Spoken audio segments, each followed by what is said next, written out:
Good night, everyone. Tonight, God is good and God is good all the time. My name is Simon J. Spirit Divine. I'm here to give you a word on tonight, and we're still in the book of Job.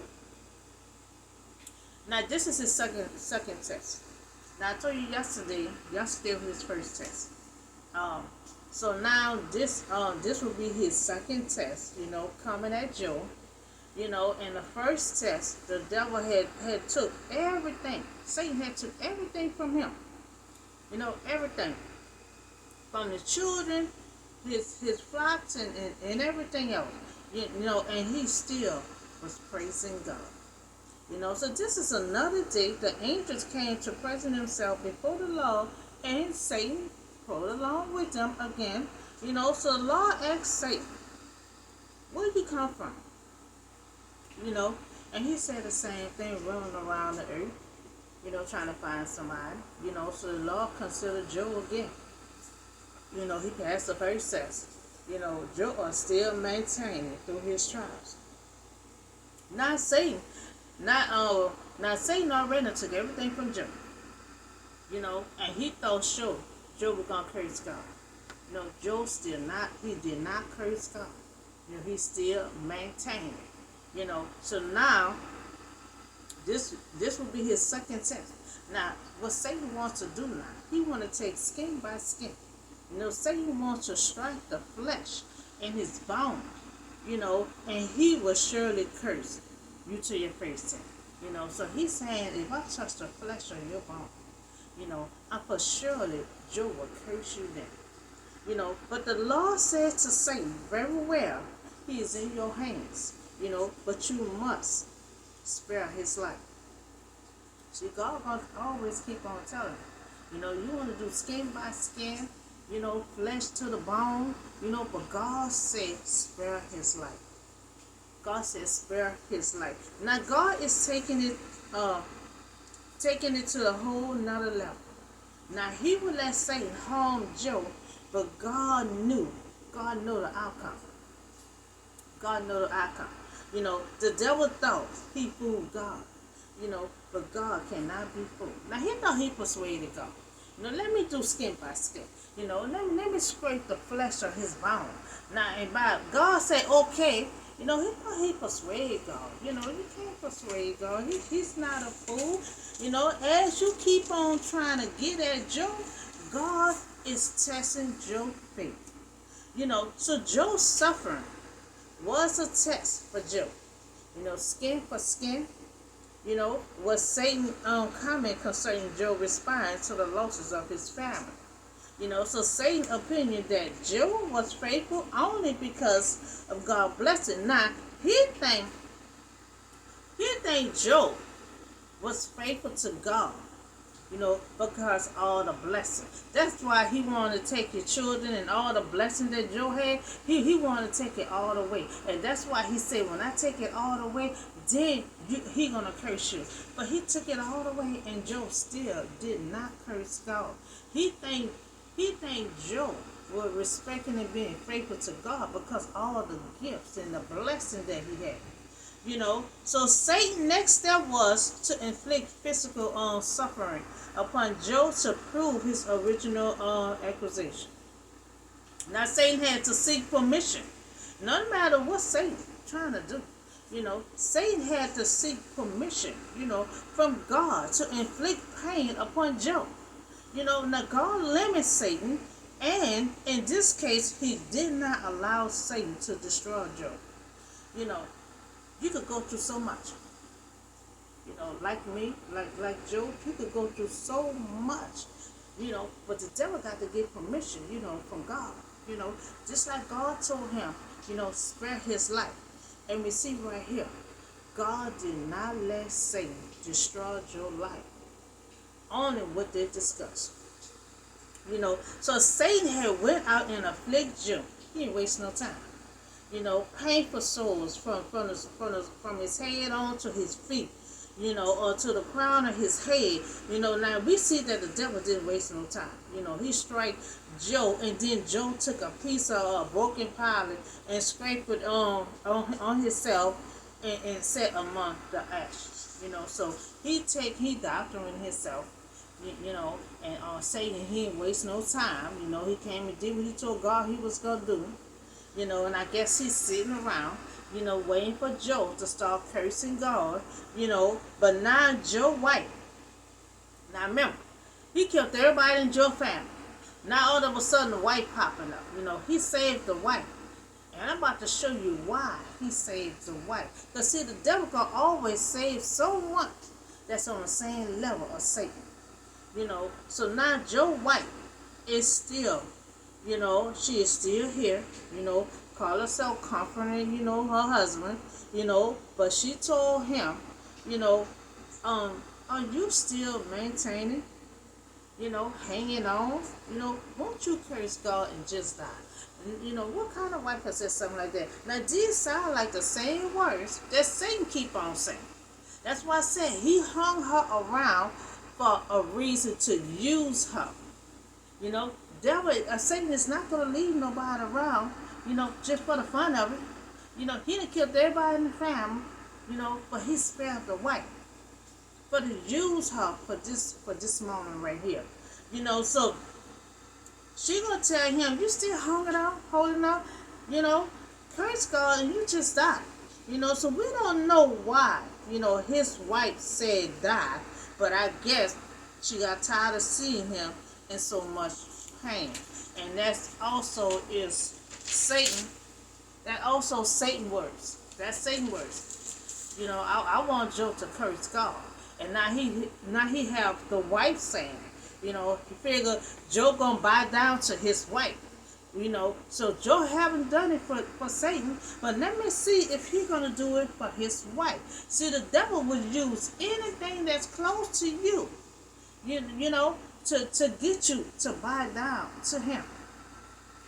So Joe replied, to his wife, you are talking like a foolish woman.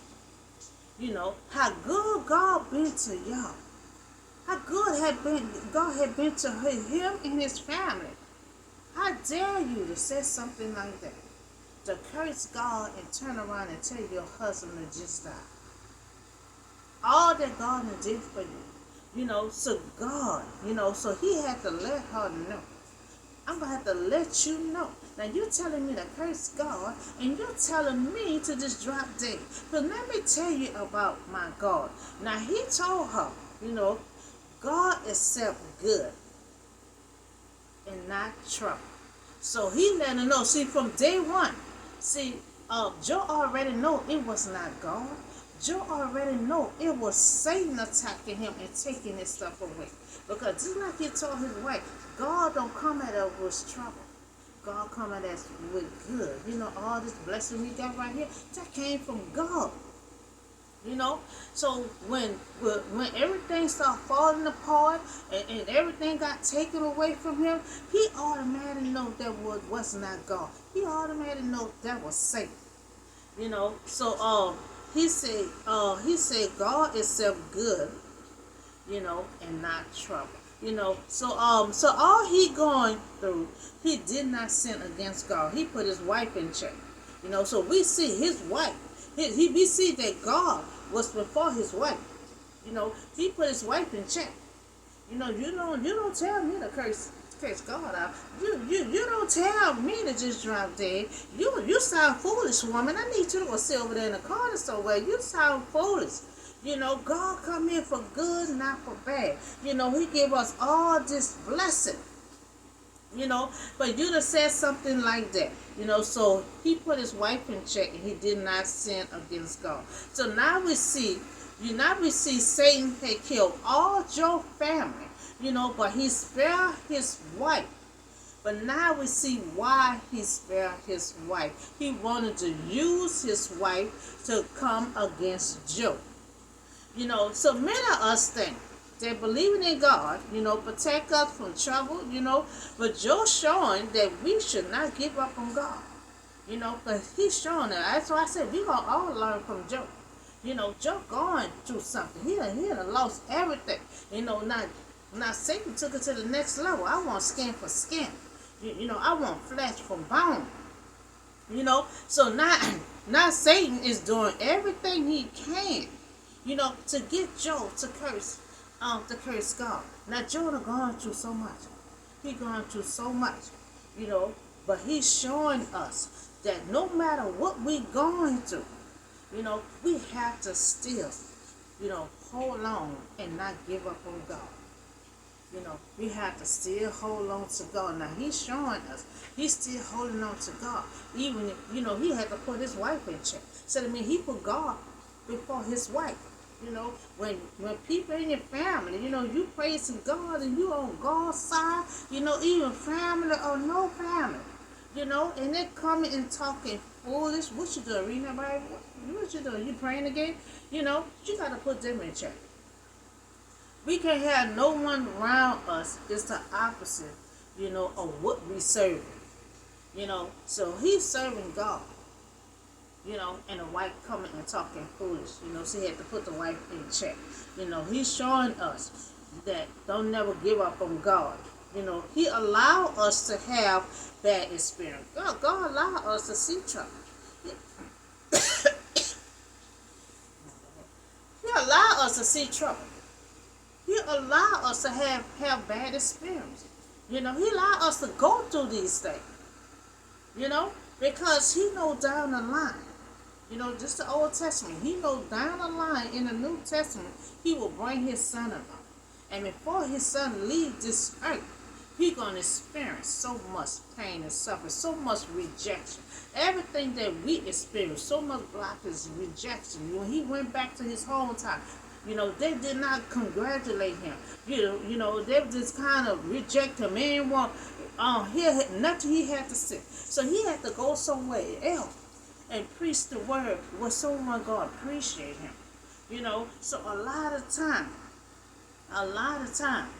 you're going to experience all these things because his son here that experience all these things. So we have to, he going to allow us to see trouble.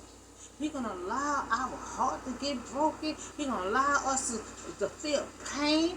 We got to feel everything that Jesus felt when he was on this earth. To see if your faith is in God. And does not, it does not save us from suffering. That's like he said. And he also, just like he did with our Abraham. And Abraham was the first one he talked to, about Jesus. He didn't call him Jesus, did he? He called him the Christ. But Abraham's the first one he talked to about what he thinking about doing, because he saw every time, every time they sin or whatever, they got to cut up lambs and all that. We have a smart God, a creator, so he creates something that they had to kill animals no more, to be safe. So even though you don't understand, Joe didn't understand why he had to go through all this stuff. All of a sudden, out of the blue, all this stuff is happening. Why he's talking, and this happened. Why he's talking, that situation, another situation happened. I don't know if y'all ever had that experience before, back to back. I did. I had my uncles were dying back to back. A year of 2014 was nothing but funeral, back to back. And that's what Joe had experienced. All of a sudden, bad things just start happening. Because see what it is, when you're living so good, Satan will not allow you to be happy a long period of time.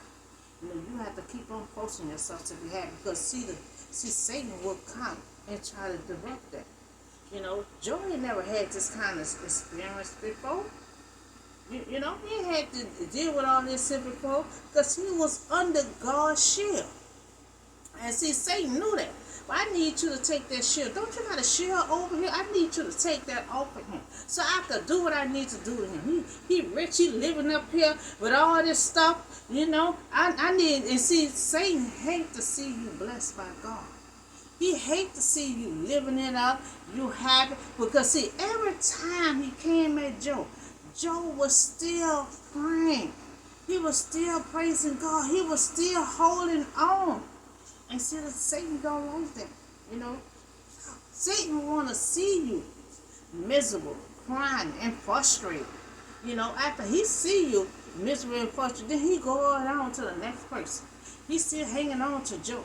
See, long as you hanging on to God, Satan gonna hang on to us. You know, and when you just living up and nothing is going on, Satan gonna mess with someone that is real close to God, still praising God. That's the one he gonna mess with. And when Satan get through doing what he needs to do to you, and you still pray, he gonna hang around you for years and years, and he gonna figure eventually you gonna give in. So Job's test of faith was to be Satan's instrument, to the derail, her husband's faithfulness. Now see, he wanted to use his wife, to derail his faithfulness. How, he would see Job was so faithful to God, and see Satan could not derail that.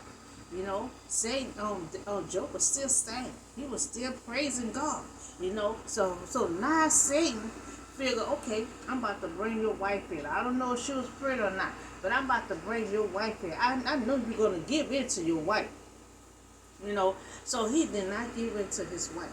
Matter of fact, he called her a foolish woman. He put her in check. He put her in check. He put God before his wife. And sometimes, all the time, we have to put God in front of our family sometimes. Sometimes, especially when they talk foolish like her, who gonna tell you to curse God? And then you just turn around and you just die too. He called her foolish. So now Job 3 friend. Now, we deal with that situation now. Satan strike Job on the side. His head and his foot, his head, he struck him everywhere. So now the three friends heard about all this commotion, all this stuff, all this losses that he had. So now the three friends, they heard about all the trouble that had come to him, come upon him, and they came by agreement, sympathize, to comfort him. So they came all the way here to comfort, Job. Three friends now. Now we see Job 3 friends that came to comfort him, but we will see how will that go, because they're gonna come. The 3 friends came, they see Job from a distance, and they can't hardly recognize him, because the devil just struck him all in the head, the foot, and everywhere. So they're from a distance. And they can hardly recognize Job. Job is just in so much pain. He in so much pain. They couldn't recognize him. So they ripped their clothes off, and they put dust. They put dust all on their head and stuff, So now we see that Job friends. The first reaction of Job friends, to sympathize, with Job, grief, by weeping out loud, ripping their clothes off, sprinkling dust on their head. Now, tearing one garment and covering one head with dust was an expression of grief and disgrace. So when somebody in grief, they tear their robe off and they put dust all on their head. So Job experienced crisis, and pain. Now he threw himself on God's mercy, and so we learn it from Job.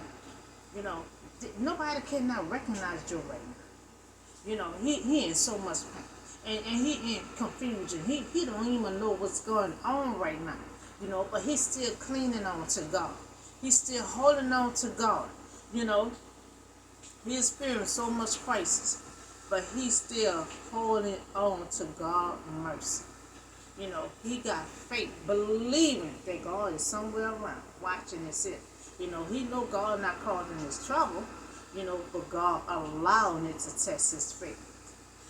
So now Job friends, they came all the way to comfort Job, but they sit on the ground and looking at one another for 7 days and 7 nights.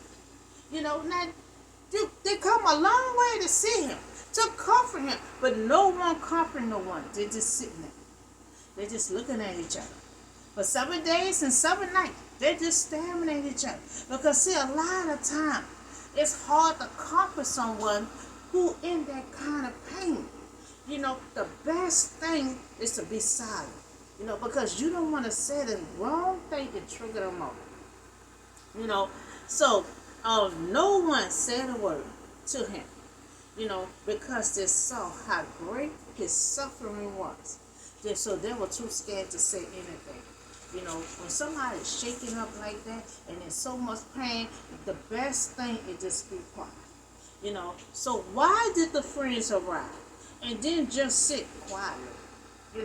But the Jewish, tradition, the people, who come to comfort, so their tradition, when they come to comfort someone, they're supposed to sit there quietly and wait for the person they're supposed to be comforting to speak first. So they had to speak first. So that's why they came and they were silent. They're waiting for Joe to speak. He had to speak first. So that was their thing there of why they was quiet. Now, often the best response, to another person's suffering is silence. It's best, because you're going to trigger them all from 0 to 100. If you say the wrong thing. You could think it's the right thing, but it might be the wrong thing at the wrong time that you asking us. So it'd be best for you to just be quiet, just be silent. So Joe's friends realized that his pain was too deep, to hear. So they had said nothing. Now often we feel that we must say something spiritual, and insightful to a hurting friend, but perhaps what he or she needs the most is the present. And that is so true. A lot of time, like you in the hospital, nobody don't show up, but you just only need someone present. And that is so true. And a lot of time, you go through something. And sometimes people think you're going to call to ask for money. Sometimes they don't even answer the phone. But all you want is a listening ear. All you want is someone to be present. You don't have to give nobody no money or none of that. Sometimes somebody just needs your presence in a time of need. It don't have to be money all the time. Just that present probably help Joe. Just to have them there. They had to say nothing. Only that present made a difference. So what he or she need is the present, showing that they care. That they came. They showed up. That means they care about me. You're going to be questioning all that. Well, I'm glad they're here. That means they care. So we see that this is Joe's second test. But this time, Satan wanted to strike his flesh and bone. Satan still trying to get Joe to curse God. And Joe did not curse God. He's still standing on God's word. He's still clinging to God's mercy. So we is learning a lot. I'm in the predicament now. So you got to still cling to God, no matter how you look, no matter you don't understand, you confused. We learning from Joe. Joe is still clinging on to God, even he don't even understand why all of a sudden out of the blue you getting attacked, or out of the blue you just losing things. So he confused. He don't know what's going on, but he's still praying and praising God. He's still clinging on to God. And now he is so much pain. The devil want to take it to another level. And got him in so much pain. Because when you keep on standing, the devil gonna keep on pounding. So that Satan will get someone. Satan will get someone close to you to get you. If Satan cannot do it, the close thing. That's why it's not good to tell someone everything. Because see, when it boiled down, that's the same person Satan will get. Someone that's close to you. Know your weak spot, your weak moment, and that's the one that Satan will get. Either get information out of you or to use you. That's the reason why he killed everyone in your family, but he spared his wife. He spared his wife to use his wife. So he killed everyone in his family, but spared his wife, and now we see why. Why she was the only one that survived. So the wife stated, you is still holding on. She had to, look at him. You can't hardly recognize her. I don't know if she got tired of looking at him like that, but she, glanced at him like, you are still holding on. You meant to tell me you're still holding on to God? Won't you curse God and you just die? Now, who, right? Then those words don't even sound like her words. Who words that is? That's Satan words. That's the same words that Satan used when he talked to God. I helped you to curse you, God. Now he said them same words the first text in Joe passed. He said, I'm gonna take everything from him. And he gonna curse you then. Now we on the second test. Now he hurting him physical. He said, I'm doing the skin to skin. And he gonna curse you. Job still have not cursed God. He even put his wife in check. You fools, you need to get over there. So the wife stated, you still holding on. Won't you curse God?